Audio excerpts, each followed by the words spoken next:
Welcome everyone to another episode of Fernandez Finds Adventure. I'm Mark, and in today's episode, I'm going to be doing a review of the new 25-litre fridge from Brass Monkey. So stick around and let's have a look at some of the features. I'm going to start today's video by saying that I'm not sponsored by Brass Monkey, which is a very familiar message that I do on my product reviews. And so all the opinions that I have and all the information I'm giving you is completely unbiased. So with that out of the way, let's get into it. We're going to start with some of the pros of this fridge, and one of them is that it does have a little LED light in here, which is something that is, very handy. A lot of the other fridges don't have them, so I am particularly happy that this one does have that.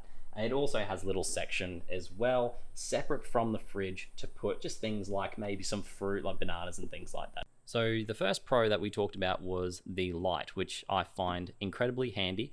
The other pros that we have are touch buttons, which again are very handy, and they are locked as well. So you need to hold the lock button before you can use the other buttons. And also too, it does have one USB output there, so you can put your cameras or whatever it is that you have on to charge. So it does have a drainage plug as well, and it also has this little chain here to make sure that it doesn't open up too far, which I kind of feel like it's a little bit flimsy. So if there's one thing that's going to break on this fridge, I'm kind of thinking it's going to be that. But anyway, very small, minor. You can always replace it with just a little piece of rope or whatever, but that's just something to keep mindful of. Although it is, it has the appearance of metal, it does move around a little bit and feels a little bit cheap. So that is one of the things that I was kind of thinking about, which might be a bit of a con. But keeping on with the pros, I really do like this.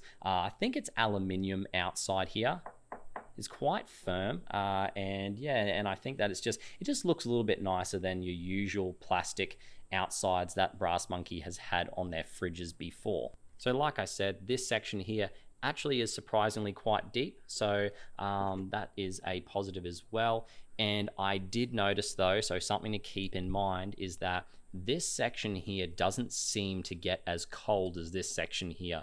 So if you are running this as the fridge, you can't control that section. So it's not a dual zone, but if you're running this as the fridge, this will be a little bit warmer than this section. However, the advantage of this is that if you're running this as a freezer, this would probably be around a fridge temperature. However, I don't think that this is temperature controlled. I think it's just reducing the amount of cool air going from one spot to another. Don't quote me on that, but just from my experience so far, the fridge section has been a lot cooler than this section here. So looking at some of the negatives now, and I'm just going to move this out of the way, it is this handle here. See if I can get a focus on that for you guys, but this handle here is not particularly handy at all because it doesn't have a loop. It is a closed loop handle, which means that I can't put a fridge tie down here.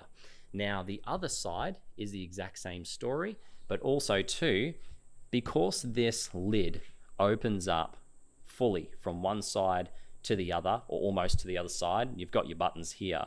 So basically from the buttons to the other side completely is open. You cannot tie this fridge down on this side. If you were to try and tie it down, you'd have to do it over here with the buttons or over the buttons, and there aren't any mounting points from what I could tell under the fridge. So your mounting points into your actual car or ute or whatever it is that you're putting your drawer systems, whatever it is that you're doing, you're going to have to keep that in mind. So what I ended up doing was I just put a couple of D loops, one here and then one down there as well. And I just looped through a ratchet strap and I ended up just tightening it up that way, which has kept it in. Luckily, it's a light fridge, so it is able to be held in the way that I have decided to mount it. Now, one thing that I thought might have been a little bit gimmicky about this fridge was the Bluetooth connectivity. I'm a little bit skeptical of a lot of Bluetooth systems on, things like your radios, your entertainment units and things like that. A little bit skeptical about some of the functionalities of it. But this, the more I used it, actually, the more I have enjoyed it. So I did say that in my unboxing video that I'm actually enjoying, and I'm actually starting to really use a lot this application that comes with the fridge. So let's have a look at that now. I'm just going to set you guys up on the fridge while I go through some of the settings and some of the things that you can do with the application. So when you first open up the application, so this is after you've done the initial install, of course, you have your fridge here ready to go. So I'm going to go ahead and click on that, and we can tell here it gives us quite a bit of information, but the main thing that I mostly use it for, that I'm mostly interested in, is the actual temperature of the box. So I can have this in my car while I'm driving on trips, and I can leave this open if I want to, and I can have a look at any point in time how cold my fridge is. And if, you know, maybe my battery has run out of juice or something, I'll see that that temperature has gone up. Now, the fridge is on at the moment, so what I'm going to do is I can do this from anywhere inside my house, or I can do this in the front seat or anything like that. I can go ahead and just turn off the fridge, and you'll see and you'll hear as well that the compressor is turned off and the fridge is now off. And you can change some of the modes as well. Let me just get the right zoom here for you guys. You can change some of the modes as well, so you can go from a low mode to a medium to a high. I just use the medium mode. You can also lock the fridge as well and unlock it from the application. There are a number of advanced settings that you can use as well, so you can click on that and it will take you to the advanced settings. However, I don't really need to touch any of these at the moment. If you're someone that wants to play around with some of the settings, the option is there. Now, one final thing I wanted to talk about, guys, was the compressor and the noise.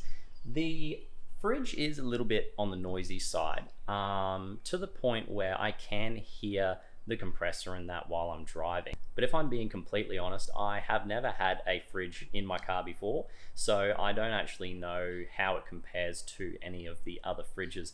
I guess, you know, as I buy more fridges and I have different quality fridges as well, I'll probably get a bit of a baseline, bit of an idea. But for now, I don't really know how loud a fridge is supposed to be, but it's not overly loud, and you know, it's not to the point where if I'm playing my music that it's over the sound of my music, or it's something that it's, you know, drowning out, you know, some of the words or something. If I'm listening to a podcast, it's not drowning out some of the words of that podcast, so it's not distracting. So that just about wraps up my review of the 25-liter Brass Monkey fridge. If you guys have any questions, or if there's something that I missed, just chuck it in the comments below and I'm happy to respond to them. And as always, guys, I appreciate you watching these videos, and it's great to be able to share some of the stuff that I'm getting for my kit and sharing that with you guys, so maybe you guys can save a few bucks here and there as well. So I'll see you guys in the next video. Thanks for joining me. I'll see you in the next one.